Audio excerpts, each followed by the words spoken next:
ایک دفعہ کا ذکر ہے، چین کے دور دراز دیہات میں 5 چینی بھائی سمندر کے کنارے ایک چھوٹے سے جھونپڑی میں اپنی ماں کے ساتھ رہتے تھے۔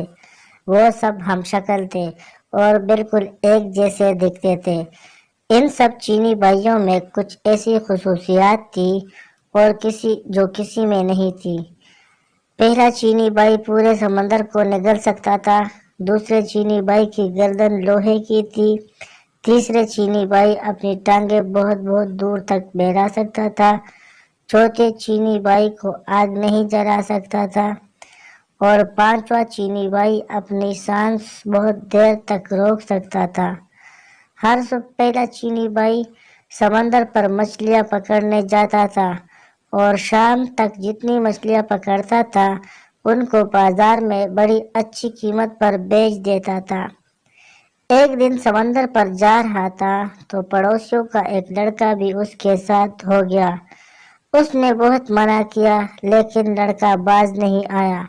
دونوں جب سمندر پر پہنچے تو پہلے چینی بھائی نے ایک ہی سانس میں تمام سمندر کا پانی نگل لیا۔ سمندر خالی ہو گیا تو اس میں موجود تمام چیزیں واضح ہو گئی۔ لاتعداد مچھلیوں کے علاوہ سمندر بے شمار قیمتی خزانوں سے بھرا پڑا تھا۔ لڑکا یہ سب دیکھ کر دیوانہ ہو گیا اور دوڑا خزانہ سمیٹنے کے لیے۔ پہلے چینی بھائی نے نہ تو صرف اتنی ہی مچھلیاں پکڑی جتنی وہ روز پکڑتا تھا، اس کے بعد وہ چاہتا تھا کہ سمندر کا پانی واپس سمندر میں ڈال دے۔ اس نے لڑکے کو آواز دی لیکن لڑکا کبھی ایک چیز اٹھاتا کبھی دوسری کی جانب لپکتا۔ اسے کچھ سنائی نہیں دے رہا تھا۔ ادھر پہلا چینی بھائی اپنے منہ میں اتنا زیادہ پانی اٹھائے اٹھائے تک گیا تھا۔ بس بہت ہو گیا، لڑکے اب واپس آ جاؤ۔ اس نے پھر لڑکے کو آواز دی لیکن اس نے نہیں سنا۔ انتظار کر کے پہلے چینی بھائی جب بے حال ہو گیا اور اس کی برداشت سے باہر ہو گیا تو اس نے وہ پانی سمندر میں اگل دیا۔ اس کے ساتھ وہ لڑکا بھی پانی میں غرق ہو گیا۔ پہلا چینی بھائی جب اکیلا گاؤں واپس آیا تو گاؤں والوں نے اس سے لڑکے کے بارے میں پوچھا لیکن وہ کوئی جواب نہیں دے سکا۔ گاؤں والے سب سمجھ گئے کہ اس نے لڑکے کو مار دیا اور انہوں نے عدلیہ میں جا کر اس کی شکایت کر دی۔ سپاہی پہلے چینی بھائی کو پکڑ کر عدالت میں لے گئے اور لڑکے کے قتل کے جرم میں اس کو سزائے موت سنا دی گئی۔ حضور والا، کیا میں آخری بار اپنی ماں سے ملنے جا سکتا ہوں؟ پہلے چینی بھائی نے جج سے پوچھا۔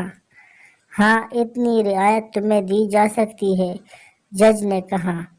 پہلا چینی بھائی خوشی خوشی اپنے گھر گیا اور اپنی ماں سے ملا لیکن واپس نہیں آیا، بلکہ اس کی جگہ دوسرا چینی بھائی جیل پہنچ گیا جس کی لوہے کی گردن تھی۔ چوک پر تمام گاؤں کے لوگ اکٹھے ہو چکے تھے۔ جلاد ہاتھ میں تلوار لیے مجرم کی گردن اڑا دینے کے لیے تیار کھڑا تھا۔ سپاہی مجرم کو پکڑ کر لائے اور اس کی گردن شکنجے پر رکھ دی۔ جلاد آگے بڑھا اور پوری قوت سے تلوار مجرم کی گردن پر ماری لیکن دوسرا چینی بھائی مسکراتا ہوا اٹھ کھڑا ہوا۔ چونکہ اس کی گردن لوہے کی تھی اس لیے تلوار نے اس پر کچھ اثر نہیں کیا۔ یہ دیکھ کر گاؤں کا ہر شخص سخت برہم ہوا اور اس کو مارنے کے لیے کچھ اور طریقہ سوچا جانے لگا۔ پھر جج نے فیصلہ کیا کہ اس کو سمندر میں ڈبو کر مارا جائے۔ اگلی صبح سزا سے پہلے دوسرے چینی بھائی نے جج کے پاس گیا۔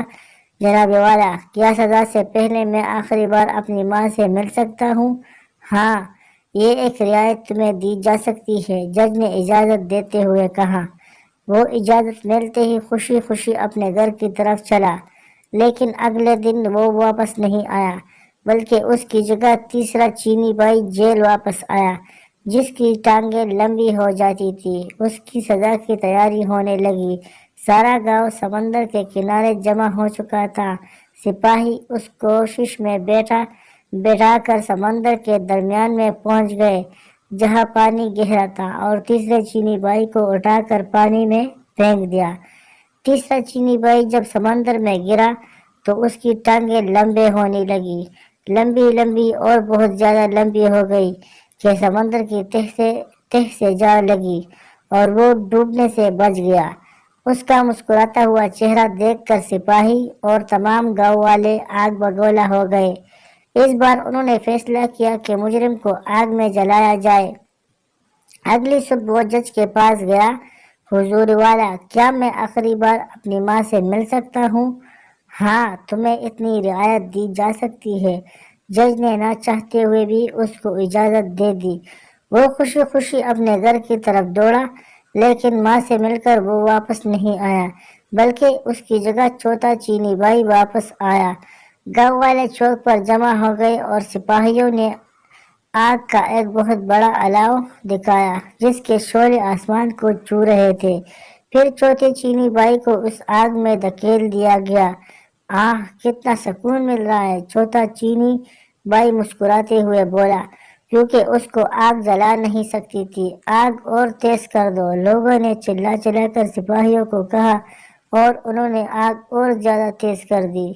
واہ، بڑا مزہ آ رہا ہے، چوتھا چینی بھائی خوشی سے بولا۔ گاؤں کے لوگ یہ دیکھ کر سیخ پا ہو گئے۔ پھر انہوں نے فیصلہ کیا کہ اسے بدبودار جگہ پر بند کر دیا جائے تاکہ دم گھٹنے سے مر جائے۔ اگلی صبح چوتھا چینی بھائی جج کے پاس آیا۔ حضور والا، کیا آخری بار میں اپنی ماں سے ملنے جا سکتا ہوں؟ ہاں، اتنی رعایت تمہیں دی جا سکتی ہے۔ جج بھی اس بار غصے سے بولا۔ اجازت ملتے ہی چوتھا چینی بھائی دوڑا دوڑا اپنے گھر گیا، لیکن وہ اپنی ماں سے مل کر واپس نہیں آیا، بلکہ اس کی جگہ اس کا پانچواں چینی بھائی آیا۔ سارا گاؤں چوک پر اکٹھا ہو چکا تھا۔ ایک بند کوٹری میں بے شمار بدبودار اور زہریلی جڑی بوٹیاں اکٹھی کر کے جلائی گئی اور پانچویں چینی بھائی کو اس کوٹری میں پھینک کر تالا لگا دیا گیا۔ ساری رات تجسس میں گاؤں والے کوٹری کے باہر بیٹھے رہے۔ صبح کو جب سپاہیوں نے اس کی لاش نکالنے کے لیے دروازہ کھولا تو پانچواں چینی بھائی مسکراتا ہوا باہر نکلا، کیونکہ وہ بہت دیر تک اپنا سانس روک سکتا تھا، اس لیے بدبو سے نہیں مرا۔